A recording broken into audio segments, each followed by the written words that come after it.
راستے میں آپ کو سڑک کے دونوں جانب وضو خانے واش روم بنے ہوئے ملیں گے، ٹھنڈے پانی کے کولر لگے ہوئے ملیں گے۔ گورنمنٹ کی طرف سے ان راستوں میں کنٹینر کھڑے ہوتے ہیں جو حاجیوں کو پانی جوس وغیرہ بھی تقسیم کرتے ہیں۔ لوگ حاجیوں کے لیے چائے بسکٹ کا بھی اسٹال لگاتے ہیں۔ تو اس طرح پیدل والے راستے میں حاجیوں کو یہ سہولت کا آسانی مل جاتا ہے۔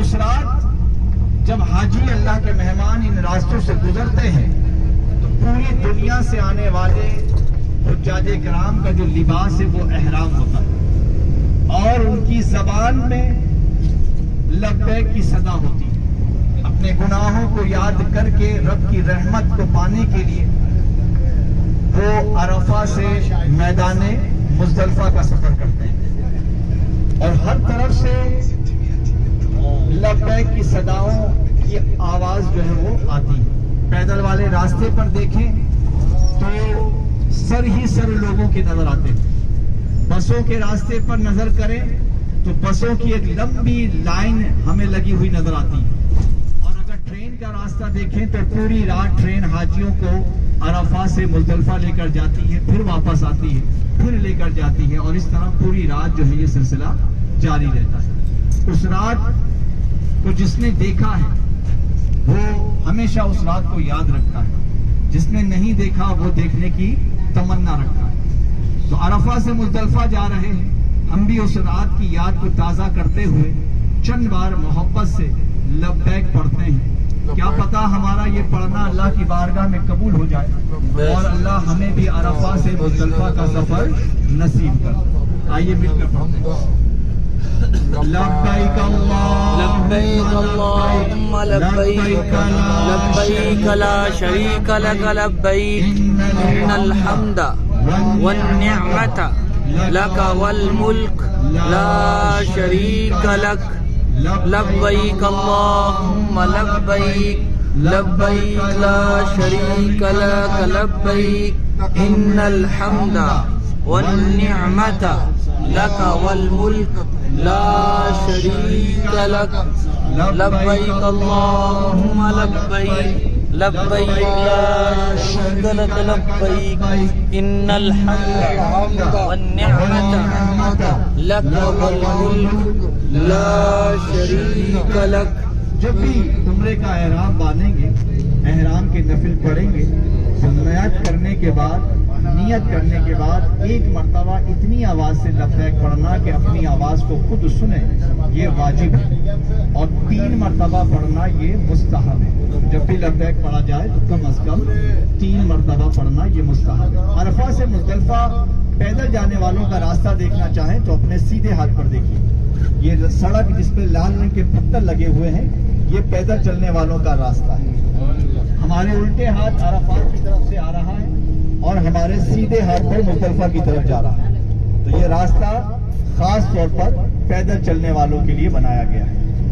مسجد نمرہ جس کو آپ نے اندر سے دیکھا، 2 رکعت نماز نفل بھی پڑھی، اسی مسجد نمرہ کا آگے کا حصہ، فرنٹ کا حصہ آپ اپنے لیفٹ پر الٹے ہاتھ پر دیکھیے، آپ کے سامنے مسجد نمرہ کا آگے کا حصہ، یہ سامنے مسجد نمرہ ہے، اور اسی مسجد نمرہ سے پیدل آنے والوں کا راستہ بھی اس پل کے نیچے آپ کو نظر آئے گا۔ جو پیدل چلنے والوں کا گروپ نکلتا ہے وہ اس پل کے نیچے سے گزرتا ہے۔ دیکھیے یہ آ رہا ہے پیدل چلنے والوں کا راستہ، وضو خانے ہیں، واش روم ہیں، ٹھنڈے پانی کے نیچے کولر لگے ہوئے، یہ خاص طور پر صرف پیدل چلنے والوں کے لیے۔ ہارون رشید رحمت اللہ علیہ اپنے وقت کے بہت بڑے بادشاہ گزرے، ان کی زوجہ، ان کی بیوی کا نام زبیدہ تھا۔ زبیدہ خاتون بہت نیک، پرہیزگار، عبادت گزار، حج کے ارادے سے جب مکہ آئی تو یہاں حج کے دنوں میں انہیں عرفہ، مزدلفہ اور مینا میں پانی کی پریشانی اور دشواری کا سامنا ہوا، کیونکہ آپ کو معلوم ہے یہاں پینے کا پانی پیٹرول سے زیادہ مہنگا ہے۔ یہاں ہمارے پاکستان یا ہندوستان کی طرح گھروں میں نل کھولو اور پینے کا پانی بھرو اور پی جاؤ، ایسا نہیں ہے۔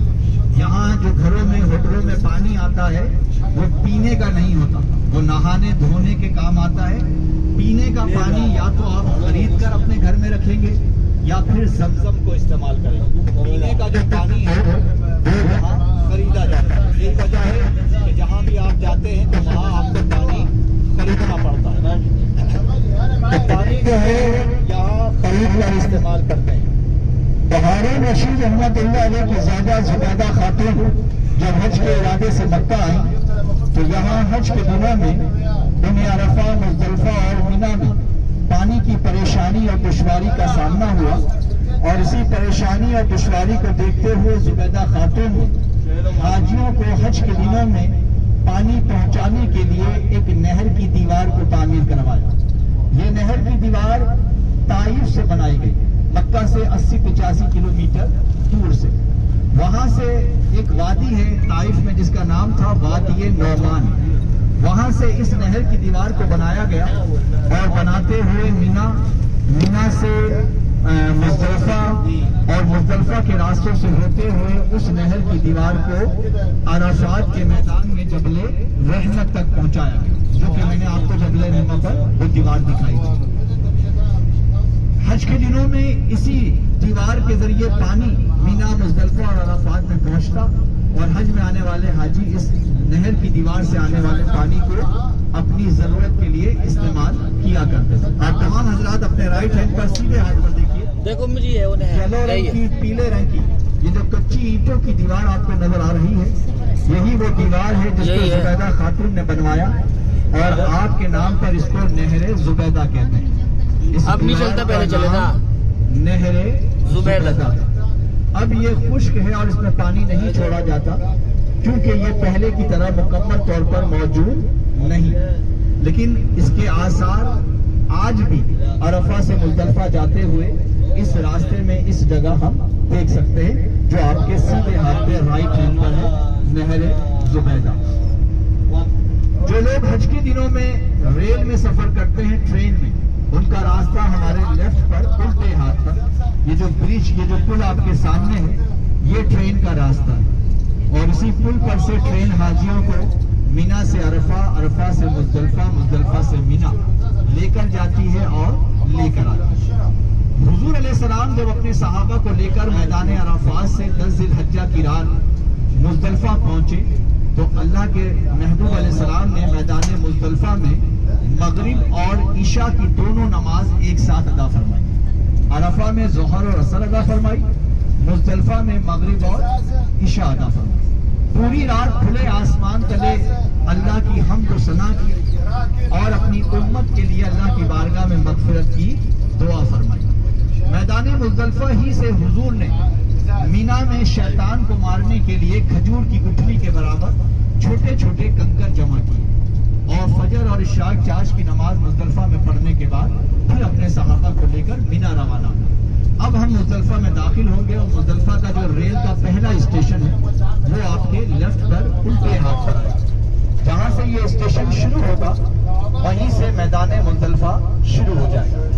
اور اب ہم مزدلفہ میں داخل ہو چکے ہیں. مزدلفہ کے چاروں طرف جامنی کلر کے بورڈ لگے ہوئے، مزدلفہ کے چاروں طرف جامنی کلر کے بورڈ لگے ہیں اور میدان مزدلفہ میں وہ مقام، وہ جگہ جہاں حضور نے مغرب اور عشاء کی دونوں نماز پڑھی، پوری رات رکے، فجر اور عشاء چاش پڑھی، اس مسجد کا نام ہے مسجد مشعر الحرام. آپ اپنے رائٹ ہینڈ پر سیدھے ہاتھ پر عرفہ سے پیدل آنے والوں کا راستہ بھی دیکھ رہے ہیں، سڑک پہ لال رنگ کے پتھر لگے ہوئے ہیں اور سیدھے ہاتھ پر ہی آپ کو اس مسجد کی زیارت کریں گے جس کا نام ہے مسجد مشعر الحرام. اس کا نام اس کے دروازے پر بھی آپ لکھا ہوا دیکھ سکیں گے. چھوٹی سی مسجد ہے 2 میناروں کے ساتھ اور اس کے دروازے پہ نام لکھا ہے مسجد مشعر الحرام دی مزدلفہ. یہ آپ کے سامنے آپ کے سیدھے ہاتھ. یہ پورا میدان مزدلفہ ہے اور یہاں کوئی خیمہ، کوئی ٹینٹ نہیں لگایا جاتا.